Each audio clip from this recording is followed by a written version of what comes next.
যুদ্ধবিধ্বস্ত ইউক্রেনকে নিয়ে এখন যেন ফুটবল খেলছে পরাশক্তিরা। একদিকে রাশিয়ার ক্রমাগত আক্রমণ, অন্যদিকে পশ্চিমাদের সমর্থন হারানো, সব মিলেই আলোচনার টেবিলে ইউক্রেনের অবস্থান এখন বেশ দুর্বল হয়ে পড়েছে।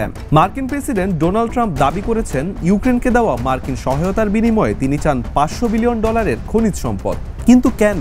কি আছে ইউক্রেনের ভূগর্ভে? কি এমন মূল্যবান সম্পদ যা ট্রাম্পের নজর কাড়ল? আজকের ভিডিওতে থাকছে ইউক্রেনের খনিজ সম্পদের বিস্ময়কর তথ্য।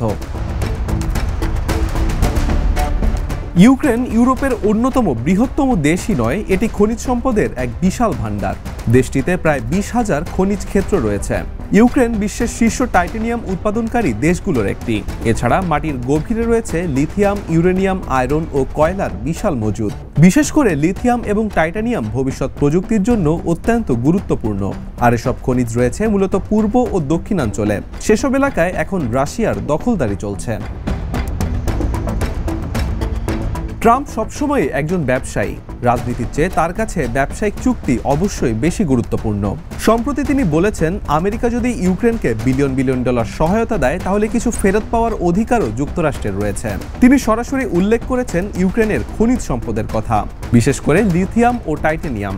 কারণ লিথিয়াম ছাড়া স্মার্টফোন, ইলেকট্রিক গাড়ি, এমনকি সামরিক ড্রোন তৈরিও সম্ভব নয়। আর টাইটানিয়াম, সেটা তো সরাসরি বিমান ও মহাকাশ প্রযুক্তির জন্য অপরিহার্য। এছাড়া মূল নজরে রয়েছে ইউক্রেনের বিশাল ইউরেনিয়াম ভাণ্ডারের দিকে। তাই ট্রাম্পের এই দাবির পেছনে বিশেষ কৌশল রয়েছে বলে মনে করছেন বিশ্লেষকরা। কেরানীগঞ্জের রুহিতপুরে গ্রিনভিল সিটিতে প্লট বিক্রি হচ্ছে কাঠাপ্রতি 1 লাখ টাকা ছাড়ে 8 লাখ টাকায়, আর এককালীন মূল্য পরিশোধে মাত্র 7 লাখ টাকায়। মার্কিন যুক্তরাষ্ট্রের অনেক করদাতাই চান না তাদের ট্যাক্সের টাকা যুদ্ধক্ষেত্রে ব্যয় করা হোক। ট্রাম্প সেই অনুভূতিরই সুযোগ নিচ্ছেন। অন্যদিকে রাশিয়াও ইউক্রেনের খনিজ সম্পদ নিয়ে নিজের উন্নতি করতে চায়।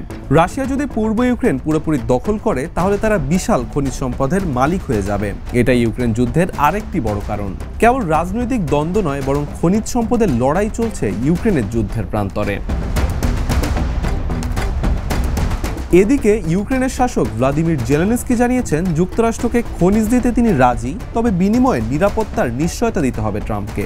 তবে প্রেসিডেন্ট ট্রাম্প সাফ জানিয়ে দিয়েছেন, ইউক্রেনের সুরক্ষা ইউরোপ দেখুক। মার্কিন করদাতাদের টাকায় ইউক্রেনের সুরক্ষার ভার তিনি নিতে চান না। বরং বাইডেন শাসনামলে ইউক্রেনকে দেওয়া টাকা এখন উঠিয়ে আনাই তার জন্য মূল চ্যালেঞ্জ। আর সেজন্যই ট্রাম্প বেছে নিয়েছেন ইউক্রেনের রেয়ার আর্থ ম্যাটেরিয়াল বা খনিজ সম্পদ। শেখ সাদি, দ্য নিউজ।